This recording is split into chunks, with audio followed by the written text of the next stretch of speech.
Right, I'm just gonna wait and see how many more people we get as we're waiting here for a few minutes. Welcome all.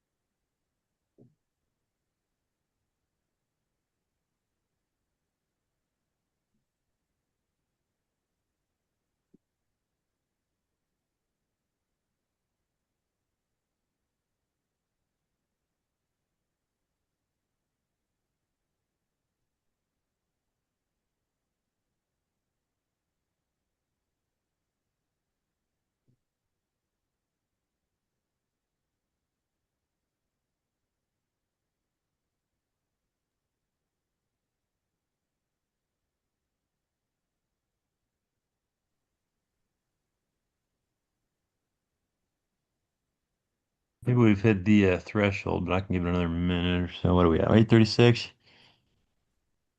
You know what? Well, let's call that. We'll just start getting going. This is being recorded anyway, so folks will be able to watch that if they need to catch up here. But welcome, guys. Thanks for joining on our third and final webinar for the chapter for the association. We did three this season. We can probably keep it to that for future seasons, maybe four, but we're just trying to, again, get used to the new flow of things and make sure that we're meeting y'all's needs and having a good opportunity here. So today we're going to be talking about a couple things. This oversimplifies it, but just a couple things prepping for playoffs. We've got some of the comments that I need to make for that. We have a few comments as well from Hunter and Hamed, both Hamed, Director of Mentoring, and then Hunter, Director of New Officials and Development. So, and then the majority of this, we want to spend time doing video clip review. We'll be doing a breakout session for this as well.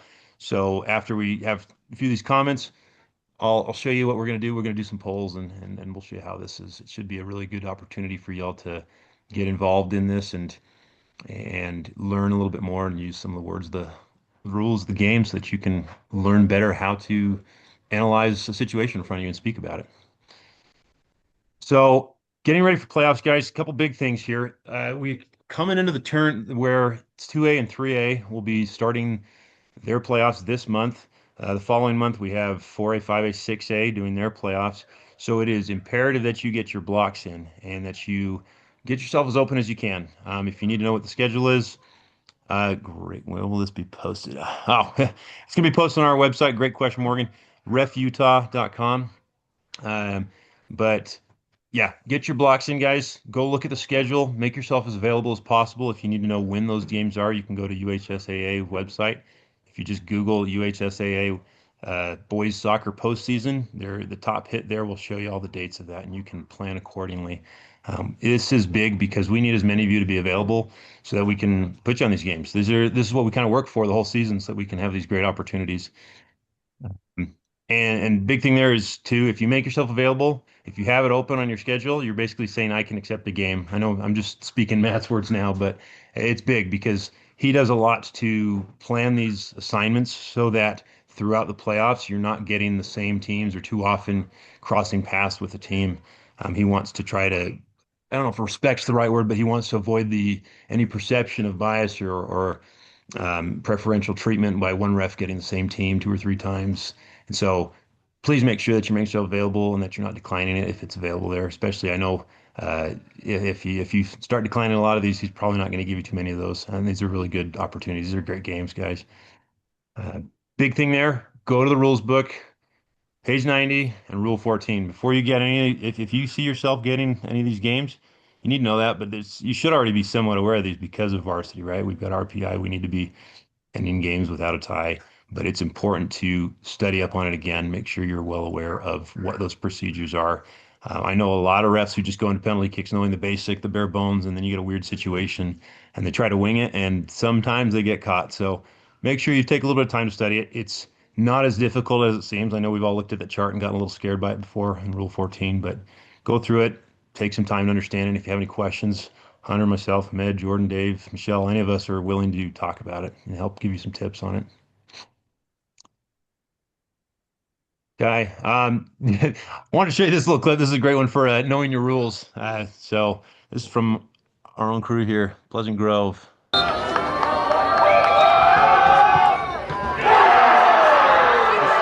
ball bumps up the top corner pole, the top post. It goes in. The player doesn't realize it's happened until everybody comes running. Darren, you're sharing your screen. We are sharing screen up so that you can see it, Wendell. But yeah, the big thing there, guys, and you'll be able to see this later on the slides. Sorry if you hear my daughter in the background, but guys, when that ball's kicked, you're waiting until that motion's expired, until the save's made, until it's not going in, because that one keeper thought he was off the hook because it just bounces sky high.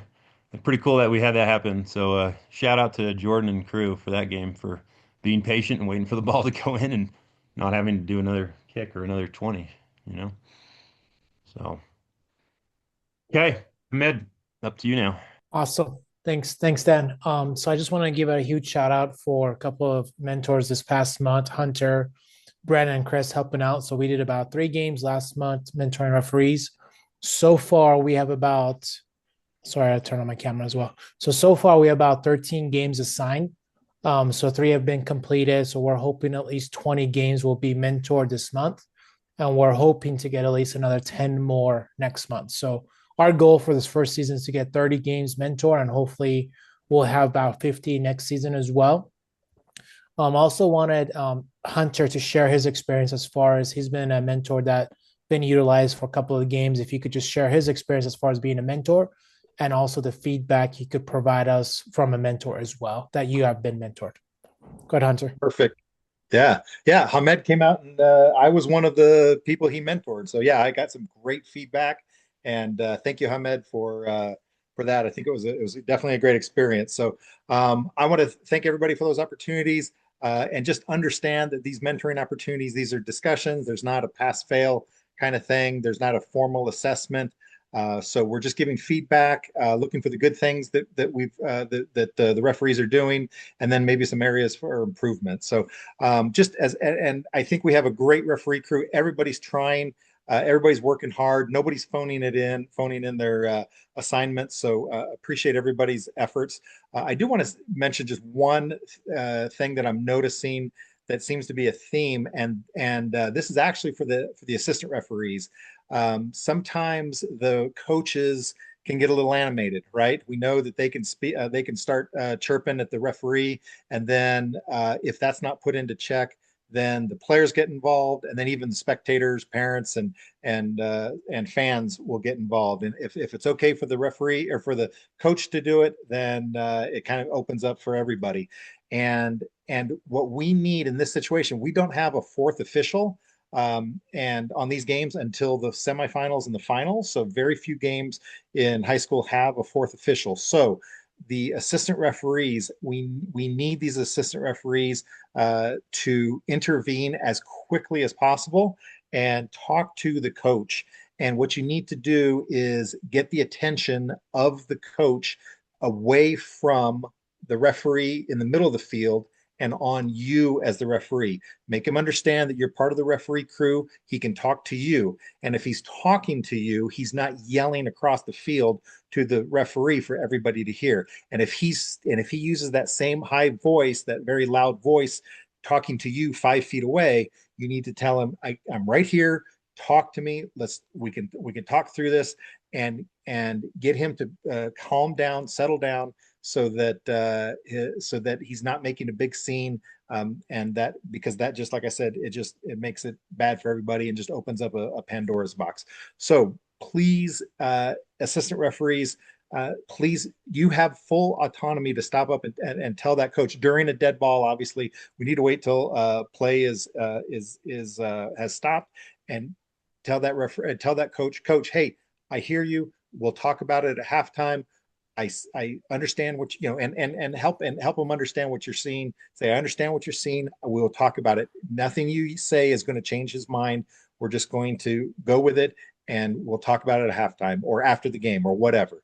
But just intervene as soon as possible, and that may help prevent him from getting a card or escalating with other players or spectators and things like that. So just intervene as quick as possible. Dissent is dissent right off the bat. And let's try and nip it in the bud as soon as we can. So thanks for that. Yeah, thanks, Hunter. That's a very good feedback. And I think the one thing that we could all do a better job is just the pregame, going up to the coach, introducing themselves, and set the expectation right away. Like, what does that expectation look like? Sure. Yep. Absolutely. Sorry Great about stuff. yeah. Go ahead. Okay. No, I appreciate that, guys. Yeah, use your toolkit. If you need any advice on that, you've got some of the greatest ones. Honestly, every time I think about how to handle a rowdy coach, I think about a training that Michelle and I did, and I got to be the rowdy coach, and frankly, I was impressed with how Michelle handled me. So it was good fun. All right. Well, want to set the expectation for how we're going to do video clip review. Ooh, I can't speak English. Um, so I'll do an example here. Well, the next in a second, I'll show you the slide that has the link to the folder of the videos because we want each of you to have access to those. If you're like me, your video never works when you're watching somebody else's screen. But the goal is we'll have the video, we'll say which one we're doing, and you watch the video, watch it 2 or 3 times. We'll give you a minute to watch them. Then we're going to put up a poll. There's going to be 4 answers there. Really, it's no foul, no card, foul but no card, yellow card, red card, right? You choose one of those 4 options. Don't worry if you're wrong. The whole point of this is not about, hey, we want to see who's right and we want to get as many people's right as possible. That's not what we're going for with this because you'll find some of these clips aren't exactly black and white, right? Now, if everybody's saying red card and you're saying no foul, that's a good chance that, hey, I got to learn something here. But there are plenty of considerations with these. And so that's the second part is you answer it, we'll show the poll, and then we get a chance to talk. And we want as many people to participate in this as possible. That's why we're focusing so much time on the video clip review, right? And so somebody will, I'll cold call. I have no problem doing that. If you know me, you know that. But otherwise, take volunteers. Somebody say, hey, I think this is a yellow card. Here's why. Here's my considerations. Or I don't think this is a foul. Here's why. Here's some of the considerations that went into that. And we have a chance to have a dialogue, right? Be respectful of each other, but to have a chance to say, this is why I think it is. It's a great chance to explain how you perceive the rules or how you're applying the rules of the game to those situations, and a great chance to hear how others are doing it so that you can learn, oh, I didn't consider that. And then we'll share our perspective from the chapter and then go to the next ones. Um, Questions about that? Hopefully you guys have used polls before. If you're on your phone, it should work, but sometimes I know it can get a little weird with the screens.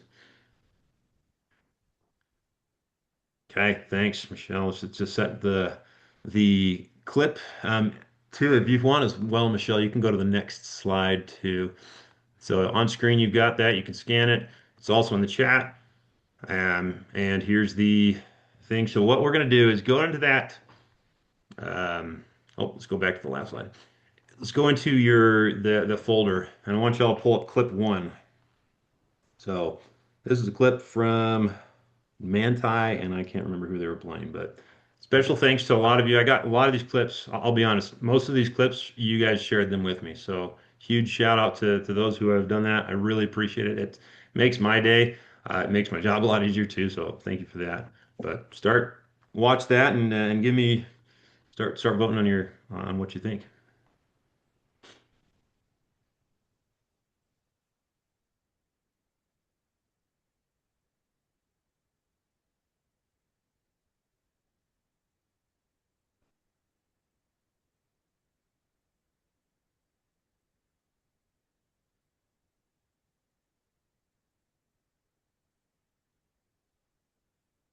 You guys.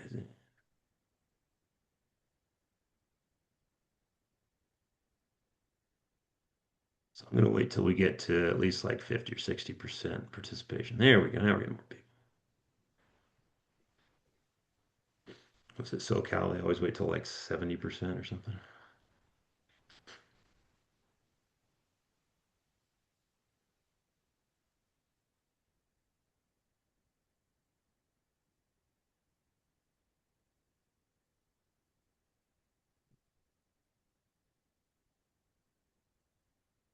Want me to play it one more time?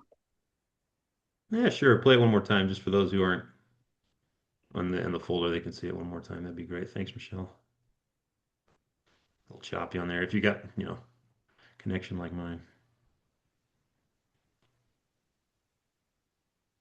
So Dan, maybe I'm a little technically challenged. How do we vote? I saw the poll pop up, but it didn't give me a chance Poll to should press pop anything. up, and then you'll have on your screen there is a Yeah, um, you it's on the okay, it's on the QR code. yeah Hit the QR code, Got it, got it, got Hunter. it. Okay, Yeah. yeah good. it's on the Thank you. QR code, yeah. Which I just realized I was like I'm waiting for more people, and I haven't even voted on there. So We got a good mixed feeling about this. yeah, that's why we like this one to start, right? Okay, we'll go with that. I'm gonna end the poll. It's all right if you haven't guessed or haven't put in an answer, but we want to get some ideas. Let me share the results. And so hopefully I don't know what it looks like on your screen. Hopefully you can see the results there. It shows you the poll. We had 21 people.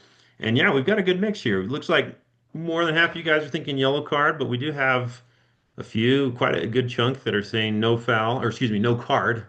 And then a couple who thought no foul. So does anybody want to share why they thought this was a foul or this was card worthy?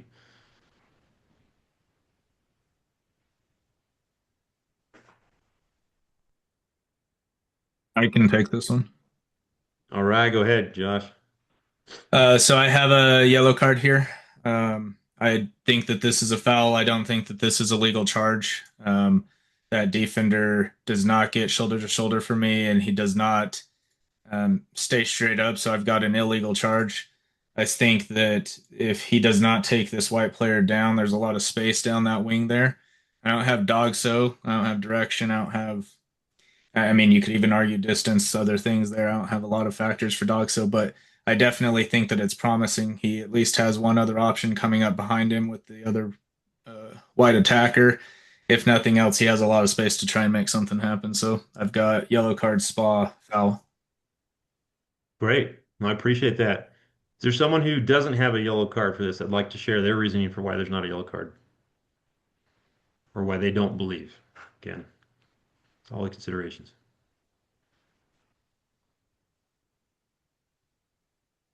Dan, this is Jared. Go ahead, Jared. I I have defensive player getting a touch on the ball. Okay. So I have a legal challenge. Okay, so you have no foul then. You have a good Yeah. challenge. Okay. All right. Anything else you'd add to your considerations there, Jared? Uh it's his momentum. Player was actually going on outside as well, but the challenge on the ball, legal challenge, defender gets the touch. Yes, momentum takes the other player into each other, but I have that legal challenge. Okay. Great. Anyone else? Okay, there we go. Dale, I'll read it for you in case you didn't want to share it. Dale says, I have yellow for spa, but I believe it was a legal charge, but excessive force causing foul. I'm going to make one comment on that, if I may, Dale. I appreciate that. Thanks so much for sharing that. When this is one reason, so sorry to pick on Dale a little bit. This is one reason I want us to make sure we're really clear on the rules. When we use the words excessive force, what does that mean now that I've used that phrase, guys? Anybody know? Josh, I see you. I'm staring at you. So there we go. Unnecessary. Great. I love that. Necessary is a good shift. A good shift in the verbiage, right? When we use when we've reached excessive, right? That's one of those things that we want to be careful because that means a red card.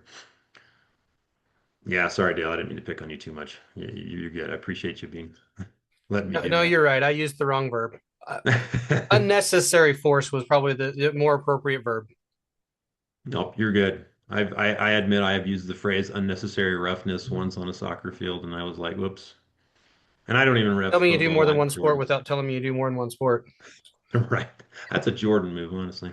Okay, great. Anyone else want to share their perspective? Something else that wasn't covered here?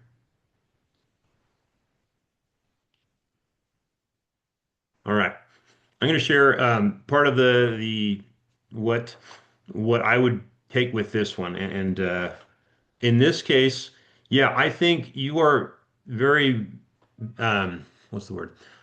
In this situation, you're justified for giving a yellow card and in fact encouraged. The reason why is kind of Josh touched on it, right? So you do have a player coming in. If there's a challenge made, that's where in this case, the challenge is coming first with the point of contact coming first through the hip. I don't know if you can see that, but he's kind of placing a hip check on the attacker. Um, so if it were just the hip check, backfield, freebie zone, maybe we could not go yellow card. There's a chance there. But the key that raises this to a yellow card is the fact that he is stopping a promising attack. So a situation like this, player does have space. He's got distance to work. Yeah, it's hard to see that with this clip, but the in this case, given that that player has space to operate, right? Space and options is one of the things that we think of. He's at least got a lot of space. We want to sanction something like that with a yellow card for stopping a promising attack. Okay. So, guys, hopefully that gives you a little idea of what now to expect as we move into these breakout rooms. The goal, can we play one? Um, what we'd like to do is split you into these rooms so that you have more chances to do that. We're going to have 3 separate breakout rooms with myself, with um, Hamed and Hunter leading those. And again, the goal is as many of you participate. Please don't be worried about, I don't know this exactly, or hey, I think it's this. Um, if you don't have a great question from whoever UTSC is, if you don't have the voting screen, what you have to do is when it pops up, there's a QR code that you have to scan or that you can click on, depending on your computer. The QR That code takes you took me to to the those. folder of videos. The only Oh, way so I there's the got the QR voting code. was through the pop-up window that comes up on Zoom, and I don't know if that Correct. works on the phone. It's weird on a phone. I know that. I've done it a few times, and I know that it gets nested somewhere. So I will see. Let's see. Um, we'll get switched into rooms and we'll try playing with it there. Otherwise, we can use without polls. We can just talk through it, guys. So I'll go ahead and join those breakout rooms. How much time do we have, Dan? When do you, Let's plan on going till about 9:20, I would say, thereabouts. I'll shoot a text in the group thread, and if it's going well and we need a little more time, we can take it. will Michelle just grab us back? We'll just Yeah. kick us out of Yeah. the, okay. At, Okay. at 9:20, I'll yell back. 9:20. You got it. Thanks, Michelle.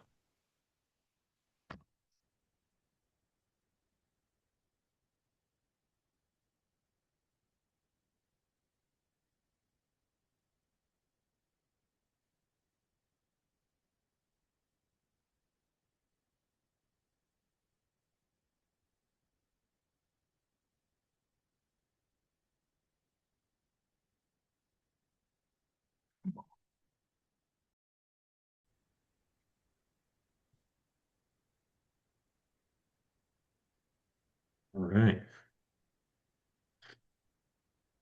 Okay. Well, guys, I hope you find that kind of thing useful. And again, take time. I'll leave the link open for a while. I know I kind of closed it last time so I could play around with it, but I'll leave that link open so that you can go through some of those clips.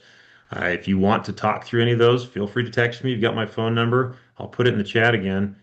But the goal is that we watch those, we learn from each other by talking through them and hearing each other's considerations because I might have one view on it, but Hunter or Michelle might have a completely different view on something. And that's how we learn is by hearing those and counseling together to learn, oh, you know what, I hadn't considered it from that perspective.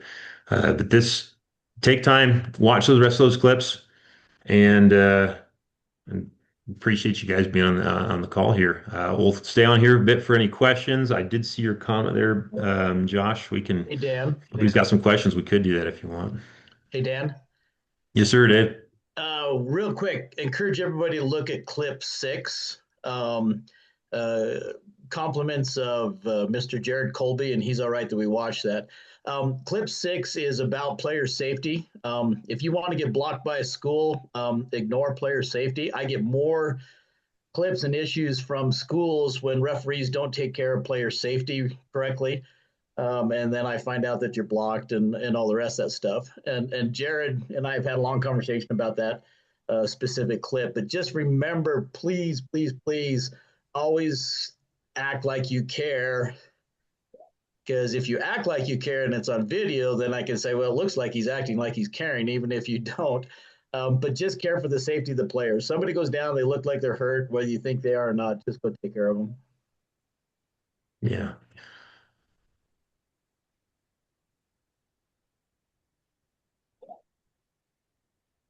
Hey, Okay. Well, Dan, I'll go ahead. Yeah. maybe we could actually, there's a clip that I think would be good to discuss.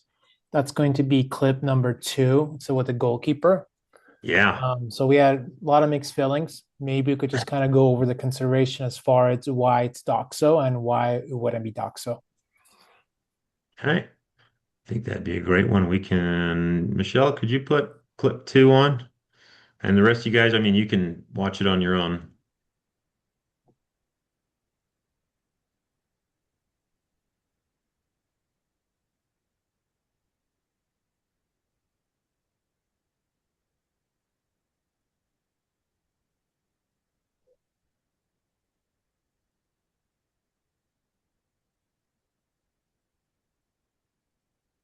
In group 3, we assumed that the ball was on the line. Mm. It makes all the difference too, right? If you assume the ball's on the line or if it's just outside So the line. we did not discuss the alternative if it was completely outside the penalty area. Dan, can I give this a play-by-play? Is that okay? That way everybody knows Sure. what's going on. Yes. No, special thanks to Ryan for providing this clip. So, but yeah, go ahead and Okay. give the play-by-play. So the ball's passed back to the keeper. Keeper clears it out into the forward. Forward then shoots. Keeper blocks the ball while inside the penalty area. Ball rolls all the way outside the penalty area where he picks it up and then throws it away. So the ball, when he picks it up, it is clearly out of bounds or Yeah, out and of. so guys, when the white keeper clears it, it hits the black player and runs back into the keeper. It bounces off of him outside his area. His hand goes all the way over the 18, rolls it back in to get the ball, and then he throws it. I have a question. Was the attacker closer to the keeper, or was there a defender between them?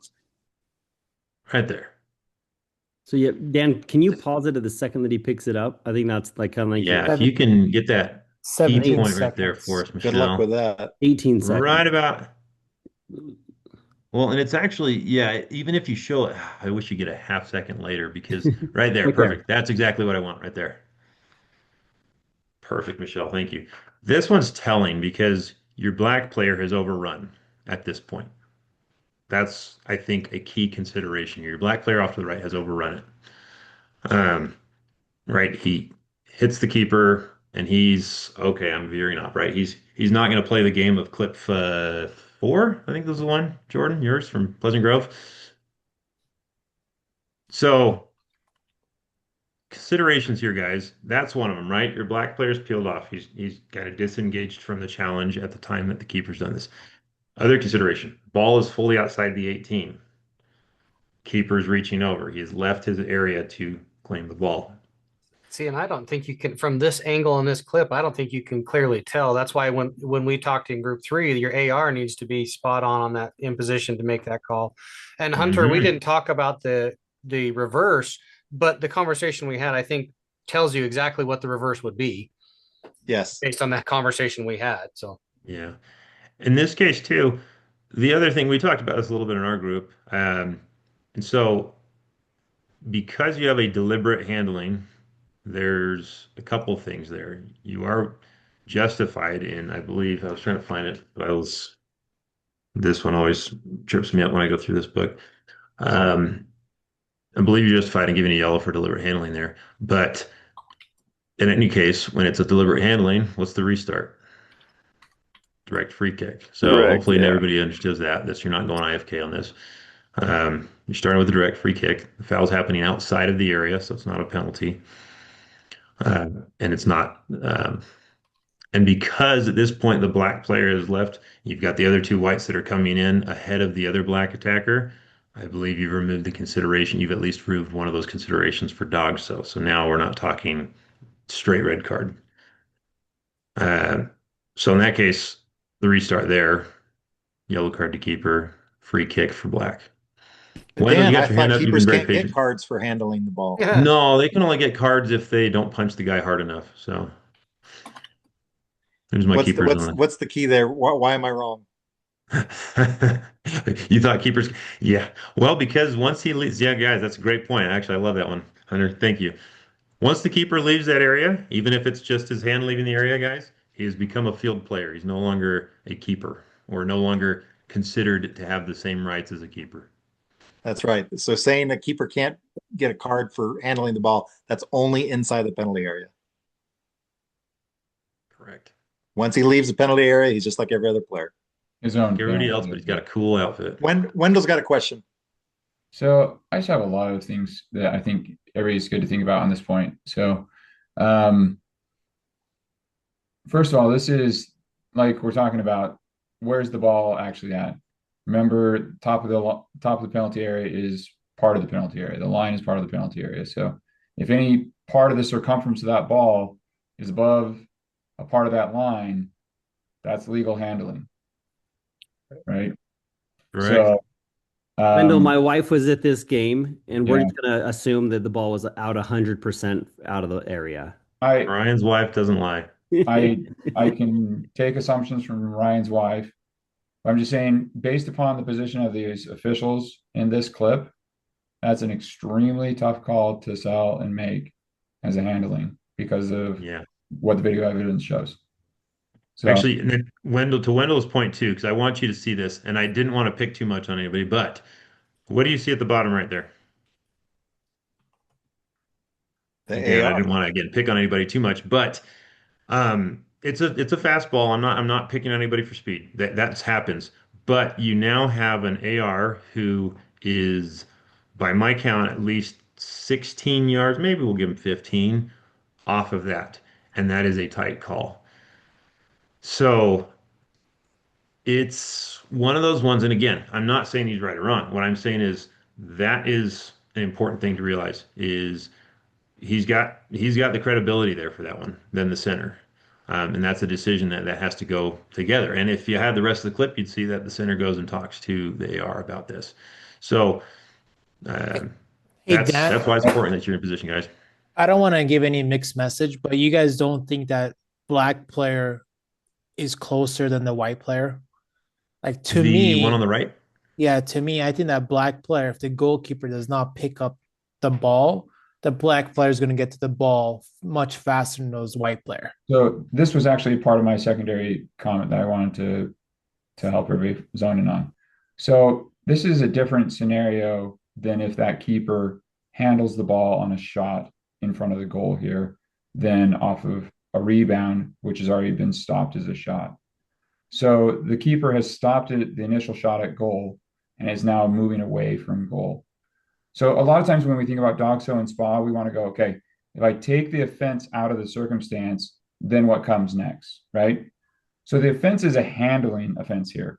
It is not a foul. And so you can't take the goalkeeper out of the equation here. The keeper legally could play the ball with his feet. He just doesn't. He reaches out and picks up the ball with his hand. So don't remove the goalkeeper from the circumstance for a foul. He hasn't committed a foul. He's committed an offense. So if the goalkeeper is there and plays the ball with his feet, we're good. And for that one, great. Thank you, Wendell. That was I never said that. I love that. Hey, Dan. Because sorry, keep going. I was going to say he's committed an offense and a deliberate handling. That's one of those ones where, if he's blocking the ball from being a goal, that matters. But again, a keeper inside his own area, it's not a case in that point. But I love that, Wendell. It's such a good point of saying you're not taking the entire keeper out of this. You're just taking the handling offense out. Hey, Dan, I had a quick question for Wendell on that one. Does that apply for a double touch by a keeper as well?